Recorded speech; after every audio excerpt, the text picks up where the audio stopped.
નમસ્કાર ખેડૂત મિત્રો, હું એવા ખેતરની અંદર ઊભો છું કે જ્યાં ત્રણ સીઝન લેવામાં આવે છે. મગફળી, ડુંગળી અને મગ વાવ્યા પછી સીધી આ મગફળી વવાઈ ગઈ. એટલી પીળી હતી કે એ કદાચ રાપલવી પડે. આની અંદર એક સ્પ્રેની ભલામણ કરવામાં આવી. ફેન્સી બાઓનું સેલિયો 15 ગ્રામ, 30-10-10 100 ગ્રામ અને ફૂગનાશક.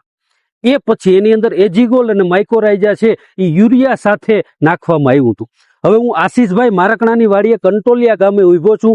ગઈ 11 તારીખે હું અહીં આવ્યો હતો. આશીષભાઈ, આપણે જે માવજત કરી એનો તમને અનુભવ કેવો રહ્યો? અનુભવ સાહેબ બહુ સારો રહ્યો. 11 તારીખે તમે આવ્યા હતા, પછી મેં 15 તારીખે એજીગોલ્ડ વરસાદમાં એજીગોલ્ડ ને માઇક્રોરાઇઝા અને યુરિયાનો છંટકાવ કર્યો તળિયે ખાતરમાં, અને તે પછી 10 દિવસમાં બહુ સરસ રિઝલ્ટ. 10 દિવસની અંદર તમને આ સરસ પરિણામ મળ્યું છે. હાર્દિકભાઈ, તમારી વાડી પણ બાજુમાં છે, તમારું શું કેવું છે? મારા નાના ભાઈ ને ત્યાં સાથી હાંકતો હતો અને એમ એકદમ પીળાસવારી મગફળી દેખાતી હતી. એટલે કીધું આપણે ખેડૂત મોલ ને બોલાવી અને એને જે આયોજન આપે એ રીતનું આપણે કરીએ.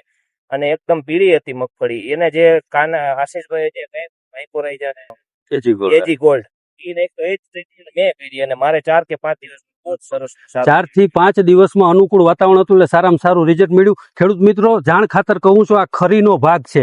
આ હાવ ફેલ હતો, એ છોડવા પણ પાછા જીવતા થઈ ગયા છે. તો ખરેખર તમારે પણ એવો કોઈ વાંધો હોય તો ખોટા ખર્ચા નહીં કરતા એજીગોલ્ડ અને માઇકોરાઇઝા છે એને પેલા મૂળમાં આપો, પછી તમે ઉપરથી જે કઈ માવજત કરશો એમાં સારામાં સારું પરિણામ મળશે. આભાર.